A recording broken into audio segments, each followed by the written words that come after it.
He would not walk into a room unless he was supposed to be there for a purpose. He ain't just gonna walk into a room and be standing around. He's there because he's needed for something. He was constantly moving. I mean, you know, we was recording all night. He'd be on the movie set. He'd come back. It wasn't like, oh, I'm taking 2 days off and getting a hotel room, you know, and relaxing. Hell no. Which maybe had to do with the fact that he always kept saying, I'm gonna be dead. They're coming to get me. They're coming to get me. So I think he wanted to get as much done as he could. I remember one time, I was telling you earlier, where he would like, he'd want to turn the air conditioning off and make it hot like person. He'd jump around and shit. And just totally get into it. Pac, like the flow, you necessarily didn't have to have the perfect part, but if it flowed right, you were cool, you know? And they moved on, so in retrospect, you could get 2 or 3 songs done a day. I mean, done, ready to go to radio.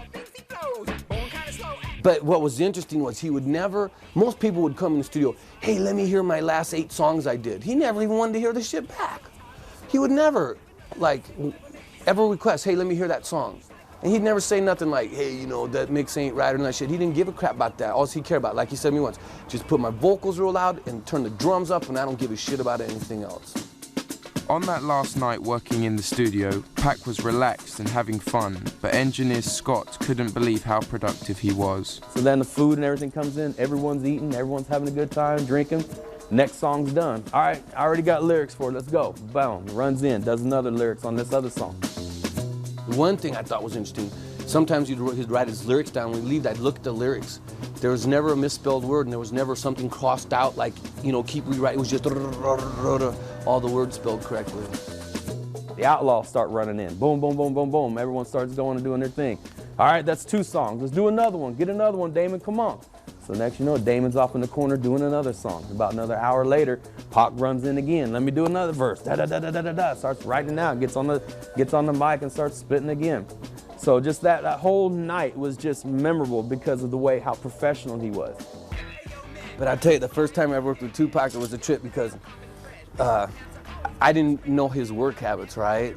And so usually in rap, like after the guys do the beat, you put the tape on cycle and everybody smokes pot and gets on the phone, pages their chicks and all that shit, and takes 3 or 4 hours to write their lyrics.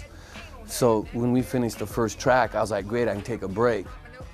Then he comes back in, you better get in there, Tupac's mad. So I walk in, Tupac looks at me and throws his book at me with his lyrics and he's like, you motherfucker, if you ever leave this studio again, I'm gonna kick your fucking ass, right? And I'm like, dang, I was gonna smart off. Thank God I didn't, because he probably would have jacked me.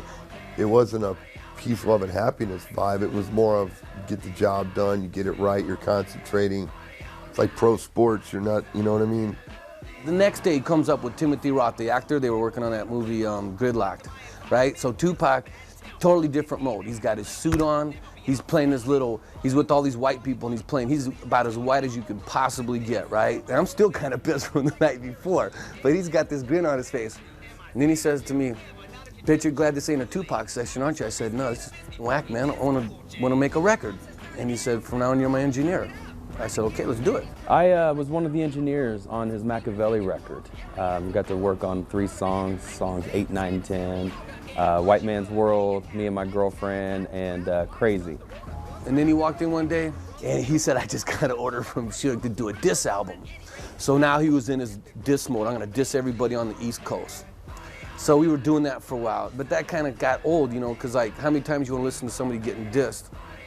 I'm going to give the people what they want. And what they want is the real stuff that they can feel. So then the album, which he said he had to have done in 3 weeks from an order from Suge, started to change directions from the diss stuff to the more political and social stuff.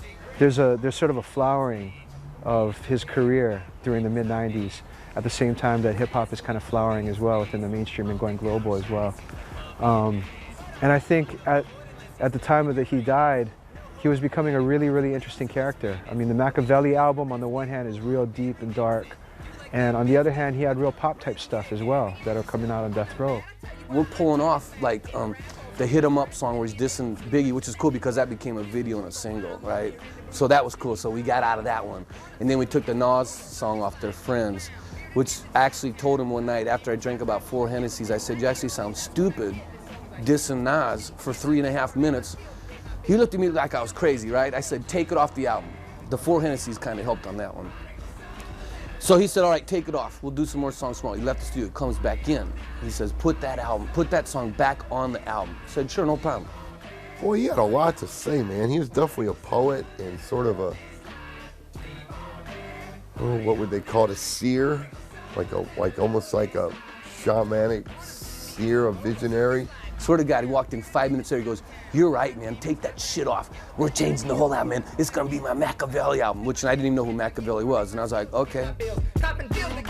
And we're sitting there with the album, not even really mixed. And next thing you know, we get a phone call to head in to master it. And stuff isn't even mixed, you know, we just have the DAT tapes from the nights of the sessions. And next thing I know, the album disappears and it comes out, you know, so like those aren't even really mixes, those are like from the session.